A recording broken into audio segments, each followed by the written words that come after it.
Hi everybody. In the Java series, today we are going to discuss a very important concept, known as polymorphism. It's a Greek word which means one name and many forms. One name, many form. Now, technically, if you talk about this thing, then we can say, the same function will behave differently at different times. This is the meaning of it. Find the same function will behave differently at different times. Now, as far as Java is concerned, there are two types of polymorphism we have. One is runtime polymorphism. And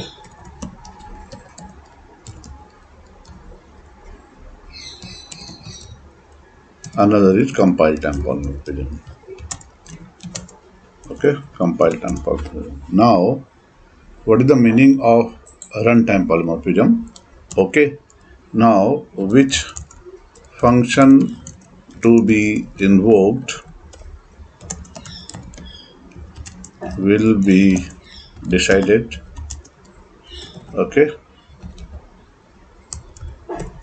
when the program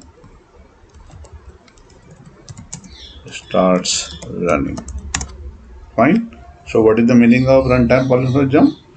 Which function to be invoked will be decided when the program start running. So there are always two steps. One is to compile, another is to run. Now, as far as Java is concerned, we can achieve runtime polymorphism by using either method overriding, overriding, or abstract class or interface. Fine, these are the three ways of it. So, method overriding, abstract class, interface. Now, as far as compile time is concerned, all right. So, Java has two ways of doing it: method overloading, and operator overloading. Operator overloading. Fine. So, operator overloading Java does not support, but some of the object-oriented programming support operator overloading as well. Now, as far as compile time is concerned, here the which function will be invoked will be decided when the program compiles. See this. So compile time means which function to be invoked will be decided when the program compiles. So so method overriding, abstract class, interface. Then we have compile time. In compile time, we have method overloading and operator overloading. But as far as Java is concerned, Java does not support operator overloading. So now we'll cover each topic one by one in detail. Alright, first we'll go for method overriding. Then we go for abstract class, then interface, and so on. Alright, so what I'll do first, I will discuss what is method overriding and what is the purpose of it. I'm opening Notepad. I'll write down here. So whenever in a class, there is a method, and the child class has the same method with same signature. Fine.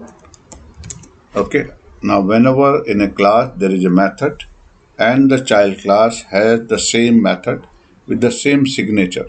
So when I'm saying signature, it means name of function and number of parameters and type of parameter. Okay, that is what your signature means. Name of function and number of parameters and type of parameter. Okay, so if this happens, we say that method has been overridden. Okay, for example, suppose I have a class A, all right, and I have a class B, okay, which is extending A. Fine. So you just observe here. Fine, I have a class A and class B is inheriting class A. Now suppose I have a function here, okay, public void show. Now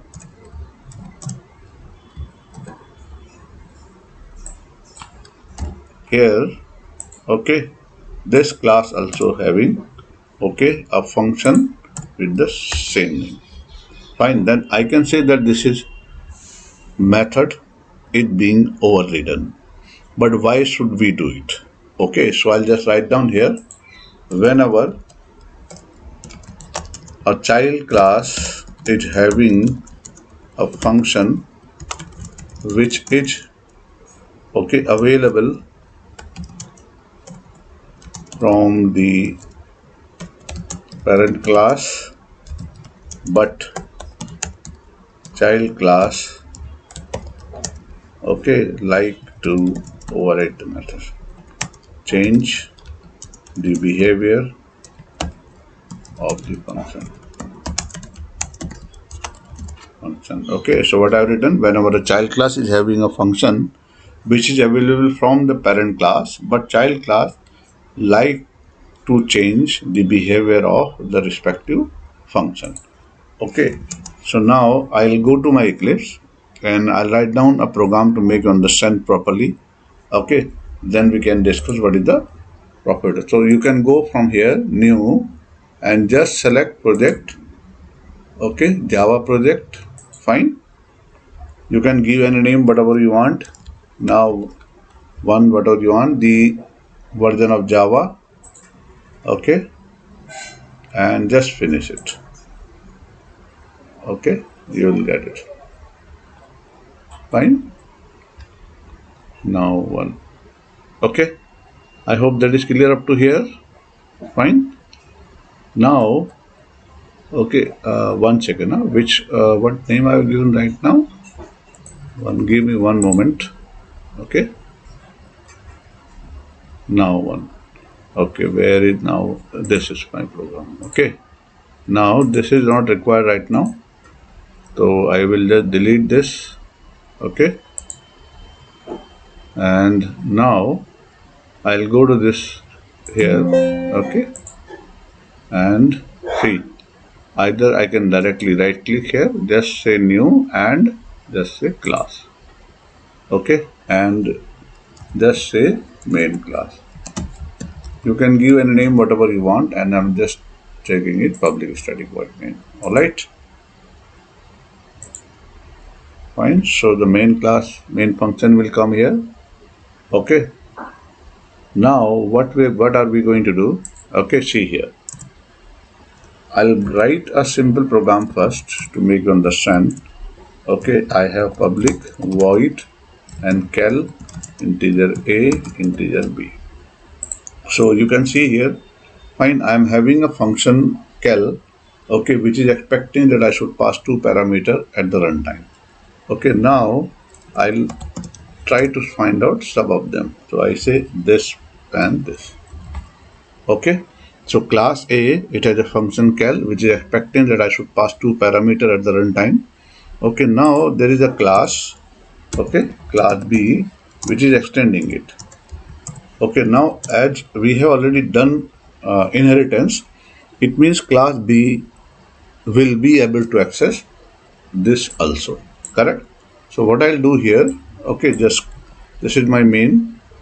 Okay, here I'll make object of my B class.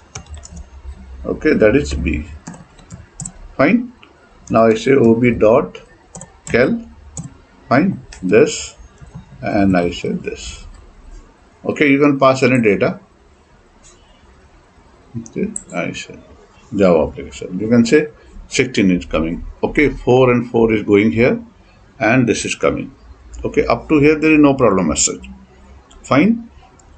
Now, because class B is inheriting class A, so definitely it is able to access this thing. But now, okay, now just see this scenario. Fine. Okay, now class B is basically child class of A. Okay, it was already having this function that we have just proved here.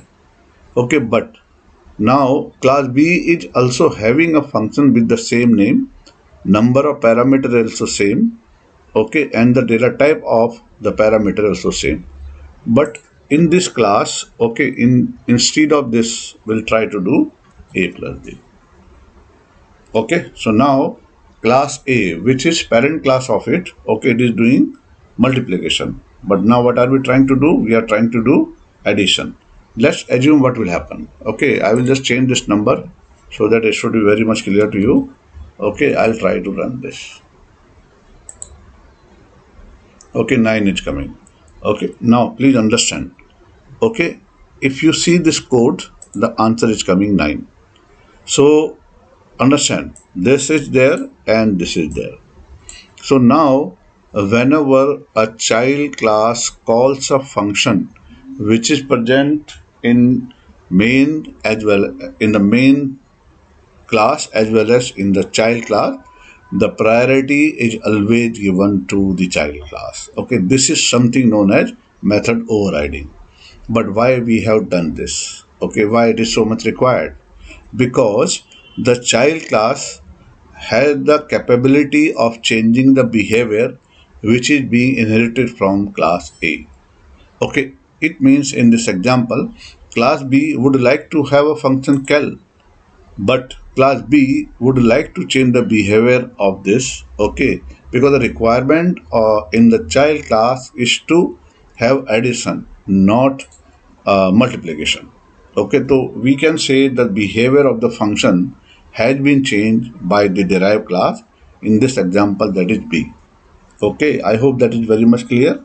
Fine, please write in the comment section your feedback and subscribe this channel so that whenever I upload a new video, it comes to you. Okay, thank you for watching this.